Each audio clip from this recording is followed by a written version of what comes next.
Hi, నేను మీ doctor Pratima, clinical head and fertility consultant at Komali fertility centre, Ongole. ఇవాళ మాకు ఫర్టిలిటీ క్యాంప్ జరుగుతుందండి. ఆ ఫర్టిలిటీ క్యాంప్లో భాగంగా ఒక పేషెంట్ని చూశాను. సో ఆ పేషెంట్ ఏంటంటే తను 34 ఇయర్స్ షీఈస్. మ్యారేజ్ ఇప్పుడు ఆల్మోస్ట్ 12 ఇయర్స్ అయింది.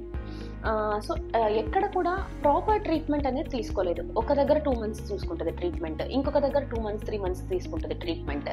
సో అప్పుడు ఏంటంటే తనని ఎవాల్యుయేట్ చేసింది నేను ఆల్మోస్ట్ ఒక బంచ్ ఆఫ్ 5తో వచ్చింది. సో నేను ఎవాల్యుయేట్ చేసింది చూసినట్లయితే తన సైడ్ నుంచి తనకి ఎగ్ కౌంట్ బాగుంది, ట్యూబ్స్ బాగున్నాయి, మనకు యూట్రస్ స్కాన్ చేస్తారు, ఆ యూట్రస్ బాగానే ఉంది. Plus at the same time hormonal test like thyroid టెస్ట్లు, ప్రొలాక్టిన్ టెస్ట్లు, everything is almost normal from her side. Ovary count, egg count కూడా అంతా బాగుంది. అట్ ద సేమ్ టైం నాకు దొరికిన ఫ్యూ రిపోర్ట్స్లో ఏంటంటే నేను సెమెన్ అనాలిసిస్ రిపోర్ట్స్ చూసినప్పుడు ఆల్మోస్ట్ వేరియబుల్ సెమెన్ కౌంట్ ఉంది. ఒక దగ్గర 3 million per ml ఉంది, ఒక దగ్గర 6 million per ml, 7 million per ml.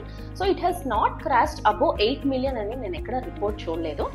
So తను నా దగ్గరకు వచ్చినప్పుడు నెక్స్ట్ నువ్వు హయ్యర్ ఫార్మ్ ఆఫ్ ట్రీట్మెంట్కి వెళ్ళి షీ అండర్వెంట్ ఒక సైకిల్ ఆఫ్ IUI కూడా చేయించుకుంది.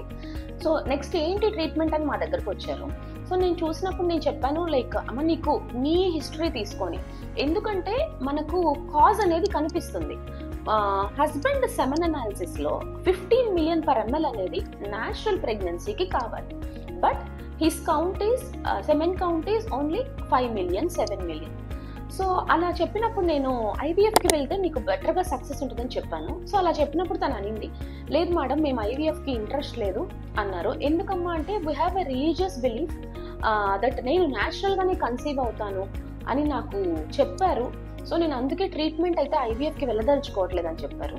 So one thing I want to stress is, ఏదైనా మీ డాక్టర్ చెప్పినట్లయితే లైక్ ఇది ప్రాబ్లం ఉంది, లైక్ ఇది ఫ్రమ్ మేల్ సైడ్ కావచ్చు, ఫీమేల్ సైడ్ కావచ్చు. ఈ కేసులో తీసుకుంటే హస్బెండ్లో సెమెన్ కౌంట్ అనేది తక్కువగా ఉందని చెప్పినప్పుడు, సో యూ బిలీవ్ అంటే రిలీజియస్ బిలీఫ్స్ని you just give respect to them. At the same time ఏదైనా సైంటిఫికలీ ప్రూవన్ మెథడ్స్ ఉంటాయి, లైక్ ఇలా ఉంటేనే మీకు ప్రెగ్నెన్సీ వస్తుంది, ఇంత కౌంట్ ఉంటేనే ఉన్నది అన్నప్పుడు మీ డాక్టర్ చెప్పినప్పుడు ప్లీజ్ ఫాలో.